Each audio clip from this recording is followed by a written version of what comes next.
Berikut merupakan penerapan Supply Chain Management PT Asia Pasifik Investama Tbk. Perkenalkan, kami dari kelompok 3 yang beranggotakan Zulham Ardiansyah, Sukma Yunita, Hilda Pratiwi, Muh Abrar, Irnawati, dan Nurdia.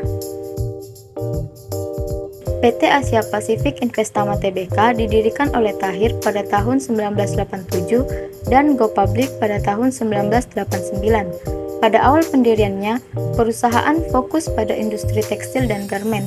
Namun, pada tahun 2006, perseroan berubah menjadi perusahaan investasi.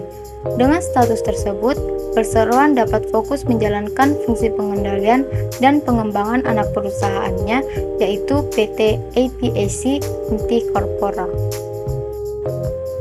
Asia Pasifik Investama Tbk atau APIC memasarkan berbagai produk seperti benang, kain denim, kain mentah, dan garmen. Selanjutnya, supply chain. Apa itu supply chain? Jadi supply chain adalah global network untuk distribusi produk atau servis dari bahan baku hingga produk ke konsumen akhir melalui aliran fisik, uang, dan informasi. Stakeholder yang terlibat terdiri dari supplier, manufaktur, retail, dan customer. Dengan physical flow dari supplier ke customer, cash dari customer ke supplier, serta information flow yang bergerak dua arah. Bagaimana aliran fisik APIC bekerja? Pertama, APIC mengirimkan list order dan melakukan pembelian. Supplier akan mengirimkan bahan baku. Dan untuk selanjutnya dijadikan inventory pada warehouse. Inventory ini selanjutnya akan digunakan sebagai bahan baku pada proses produksi yang terdiri dari pemilihan bahan baku, pemilihan kapas berkualitas tinggi yang akan dijadikan bahan dasar benang, pembersihan dan persiapan. Kapas kemudian dibersihkan dan diproses untuk menghilangkan kotoran dan biji.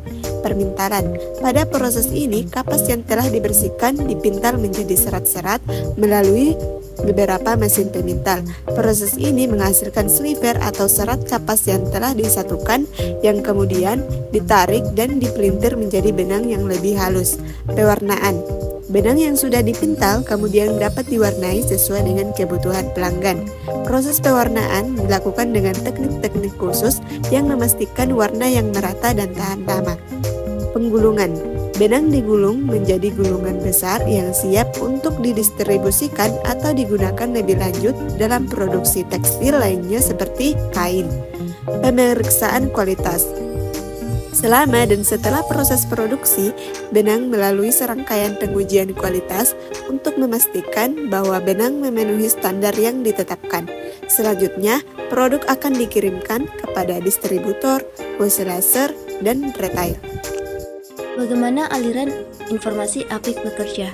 APIC akan mengirimkan purchase order dan material stok pada supplier, dan sebaliknya, supplier mengirimkan produksi kapasitas. APIC juga mengirimkan jadwal pengiriman, spesifikasi produk kepada distributor, dan sebaliknya, distributor akan mengirimkan kapasitas penyimpanan dan pengiriman, waktu muat pengiriman, lokasi depo, dan notifikasi pengiriman. APIC juga akan membuat perencanaan produk dan informasi untuk wholesaler, serta memberikan info penjualan, inventory pesanan, dan quality produk baik terhadap wholesaler maupun retail. Bagaimana keuangan APIC bekerja? Customer melakukan payment pada retail dan menerima invoice ketika melakukan transaksi produk. Customer juga dapat melakukan payment pada wholesaler ketika melakukan transaksi produk dan menerima invoice. Kemudian, retail dan wholesaler akan menerima consignment dan melakukan payment ke distributor center. Sedangkan, pabrik mengirimkan kredit dan melakukan payment ke supplier berdasarkan payment term dan invoice. Berikut merupakan supplier dari raw material yang digunakan oleh APIC. Selanjutnya, distributor, wholesaler internasional dan nasional, serta retail. Dan inilah Global Supply Chain Management. Baik, itulah pemaparan Supply Chain Management PT Asia Pasifik Investama Tbk. Kami dari kelompok 3 mengucapkan terima kasih.